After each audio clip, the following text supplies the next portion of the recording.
અમદાવાદમાં આજે રાજીવ ભવન કોંગ્રેસ કાર્યાલયે રાહુલ ગાંધી દ્વારા લોકસભાની ચૂંટણીના અનેક મુદ્દાઓ વિશે કોંગ્રેસના ધારાસભ્યો સાથે અને કાર્યકર્તાઓ સાથે ભાજપને કેવી રીતે હરાવવું તેવી ચર્ચા વિચારણા કરવામાં આવી। લોકસભાની અંદર પ્રતિપક્ષના નેતા આદરણીય રાહુલજી ગાંધી સરદારની પાવન ધરા પર સવારે આગમન થયું। એરપોર્ટ ઉપર કોંગ્રેસ પક્ષના મોટી સંખ્યામાં કાર્યકર્તા ભાઈ બહેનોએ ભવ્ય સ્વાગત કર્યું। ત્યારબાદ રાહુલજી રાજીવ ગાંધી ભવન ખાતે આવીને એમને નિર્ધારિત રીતે કોંગ્રેસ સંગઠન માટેની અગત્યની બેઠકની એમને સંપૂર્ણપણે સંવાદ બેઠકો શરૂ કરી। સૌથી પ્રથમ બેઠક પૂર્વ પ્રમુખ અને પૂર્વ સીએલપી સહિતની સાથે એમની સાથે સંવાદ બેઠક કરી।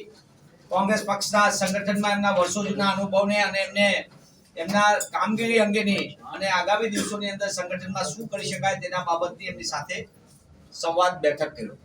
આ સંવાદ દરમિયાન અનેક પ્રકારના એમને સૂચનોની આપ-લે થઈ અને ત્યારબાદ રાહુલજીએ કોંગ્રેસ પક્ષની જે મહત્વની બેઠક પોલિટિકલ અફેર્સ કમિટી રાહુલજીની સાથે આ પોલિટિકલ અફેર્સ બેઠકમાં અખિલ ભારતીય કોંગ્રેસ સમિતિના અમારા સંગઠનના ઇન્ચાર્જ મહાસચિવ કેસી વેણુગોપાલજી, કોંગ્રેસ સંગઠનના ગુજરાતના પ્રભારી અખિલ ભારતીય કોંગ્રેસ સમિતિના વરિષ્ઠ મહાસચિવ મુકુલ વાસનિકજી, કોંગ્રેસ પક્ષના ગુજરાતના પ્રદેશ અધ્યક્ષ સન્માનીય શક્તિસિંહજી ગોહિલ, વિધાનસભા કોંગ્રેસ પક્ષના નેતા સન્માનીય અમિતભાઈ ચાવડા સહિત પોલિટિકલ અફેર્સ કમિટીના સદસ્યો, એઆઈસીસીના સેક્રેટરીશ્રીઓ સાથે વિસ્તૃત પ્રમાણમાં બેઠકમાં ચર્ચા વિચારણા થઈ, સંવાદ થયો। રાહુલજી મૂળભૂત રીતે તમામ સભ્યો સાથે એમને જે પ્રકારે ખુલ્લા મને ડાયલોગ કરે છે તે પ્રમાણે એમની સાથે વિસ્તૃત ડાયલોગ કરવામાં આવ્યો। આ સંવાદ બેઠકમાં પણ ઘણા બધા વરિષ્ઠ આગેવાનો પોલિટિકલ અફેર્સ કમિટી જે મહત્વની કમિટી અમારી તેમાં બહુ લાંબી ચર્ચા વિસ્તૃત ચર્ચા થઈ। ત્યારબાદ રાહુલજી સેલ દિવસોની અંદર કોંગ્રેસ સંગઠનમાં શું મહત્વની કામગીરી થઈ શકે અને ગુજરાત સંગઠનને કઈ રીતે મજબૂતી આપી શકાય તેની તમામ સેલ ડિપાર્ટમેન્ટના ચેરમેનો સાથે સામેથી એમને સંવાદ કર્યો।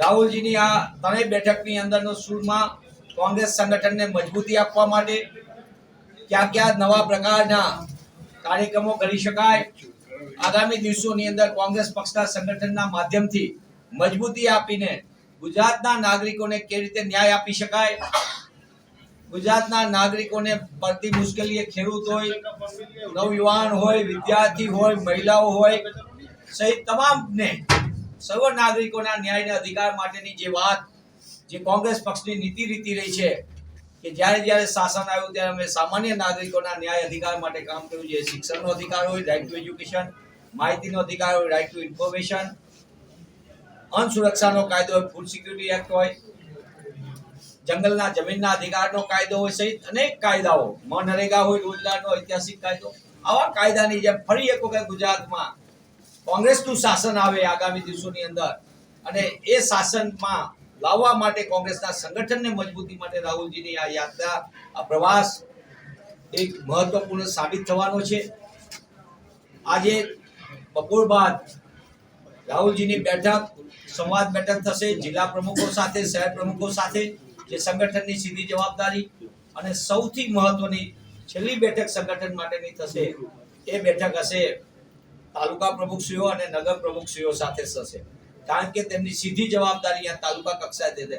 અને બેલગાવી સંમેલન અમારી કોંગ્રેસ વર્કિંગ કમિટીની બેઠક કર્ણાટકમાં મળી હતી, ત્યાં છેલ્લે નિશ્ચિત કરવામાં આવ્યું હતું કે સંગઠનને મજબૂત કરીને સંગઠનમાં નવી ઉર્જા સાથે નવા લોકોને જોડીને જોમ જુસ્સા સાથે લોકોના પ્રશ્નોને લડવા માટે એક પ્રકારનું આહ્વાન કરવામાં આવ્યું। તેના ભાગરૂપે ગાંધી સરદારના ગુજરાતમાં ગુજરાત કોંગ્રેસ સંગઠનને જે તક આપવામાં આવી, આ પ્રથમ અહીંયાથી રાહુલજીની યાત્રા સંગઠનના જે અમારું સમગ્ર વર્ષ દરમિયાન ચાલવાનું છે તેના ભાગરૂપે આજની આ મહત્વપૂર્ણ ત્રણ બેઠકની આપની સાથે વાત કરી। ત્યારબાદ સાંજે આમંત્રણ કર્યું છે ગુજરાત કોંગ્રેસ વતી આવતીકાલે સમગ્ર રાજ્યના કાર્યકર્તાઓ માટેની સંવાદ બેઠક જેમાં રાહુલજી સીધો કાર્યકર્તાઓ સાથે સંવાદ કરવાના છે એ સવારે 10 કલાકે આપ સૌને લોકેશન અને એની સંપૂર્ણ વિસ્તૃત સાથે ફરીથી અમે પુનઃ આપને માહિતી સાથે આપશું। આપ સૌ સાદર આમંત્રિત છે। Maa motor driving, safe and sure driving. Driving એ શોખ સાથે આપની મોટી જવાબદારી પણ છે. અમારા ઇન્સ્ટ્રક્ટર દ્વારા સચોટ અને સરળ માર્ગદર્શન. આપની રોજની તાલીમની માહિતી મેળવીને શું અધુરાશ છે એના ઉપર પૂરું ફોકસ કરાય છે.